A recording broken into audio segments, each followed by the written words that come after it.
Hello everyone. In my previous video, I have discussed the rules of narration in simple sentences.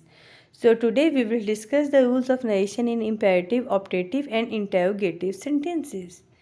Imperative, optative and interrogative are actually the kinds of sentences according to the meaning or purpose. Now let us see what are the imperative sentences. Imperative sentences give order, command, request, instruction, warning and advice. Rules in narration. The first rule is we change the reporting verb said into advice, forbade, order or requested according to the sentence of the reported speech. Second rule, inverted commas are omitted when we change the direct speech into indirect speech. We make no change in the tense of the reported speech. If it is in present, we will just change the indirect in the present. If past, then past. If future, then future. We make no changes. The last rule is as for the pronoun we already know there is no subject in the reported speech, means we make no changes in the personal pronoun of the reported speech. Why? Because actually there are no pronouns present in the reported speech. The teacher said sit down. The teacher ordered to sit down.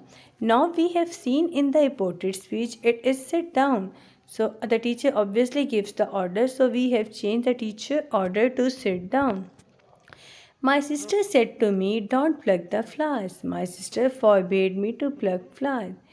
Impaired negative imperative statements when don't or never is used.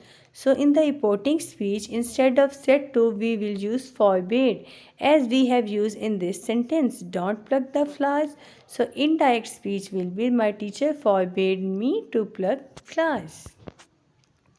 He said to me, please give me a glass of water. Indirect speech requested me to give her a glass of water. Now you can see in the sentences in the indirect speech when please or kindly is used. So in the reported speech we will use requested. He requested me to give her a glass of water. Optative sentences are those in which we wish, fear or curse someone. For example, may you live long. Rules in narration. We change the reporting verb said into wished, prayed, or cursed according to the sentence of the reported speech. Another example, the conjunction that is added when we change the direct speech into indirect speech. Commas are omitted, may changes into might. He said to me, may you live long. He prayed for me that I might live long. In this example, you can see, may you live long. It means someone is giving prayer or praying for someone. So, said to will change into prayed and in to will change into for. He prayed for me that is added when we join the reporting and reported speech. May I might live long. You can see in this example subject is given you, so we have just changed you second person according to the object. Object over here is me, so he prayed for me that I might live long. He said to his enemy, may you go to hell. He cursed his enemy that he might go to hell. And in interrogative sentences, we ask a direct question and is punctuated at the end with the question mark. That is actually the identification of the interrogative sentence, that it ends with a question mark. Do you play tennis? Basically, there are two types of questions, two types of interrogative sentences we can say. First, the number one starts with the auxiliary verb or helping verb. Auxiliary verbs we have can, could, may, might, will, would, shall. So these all are included in auxiliary or helping verb. Can you help me? Another type of question words that starts with the WH words such as, or you can say WH family.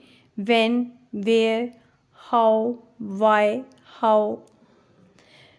Rules for narration. We change reporting verbs said into ask or inquired according to the sentence of the reported speech. Second rule, change in tense and personal pronoun of the reported speech. The third rule, conjunction if or whether is used if the sentence starting from the helping or auxiliary verb and we omit that helping verb in indirect speech. For example, she said to me, "Do you like tea?" Here, do is coming means helping verb is coming. So instead of said to, we have used asked. She asked me if I like tea. Another example, she said to me, "What is my name?" Here, in interrogative question starts with WH word, that is what. So he asked me what my name was. That's all for today. I hope you have liked this video and all the things I clear to you. Thank you.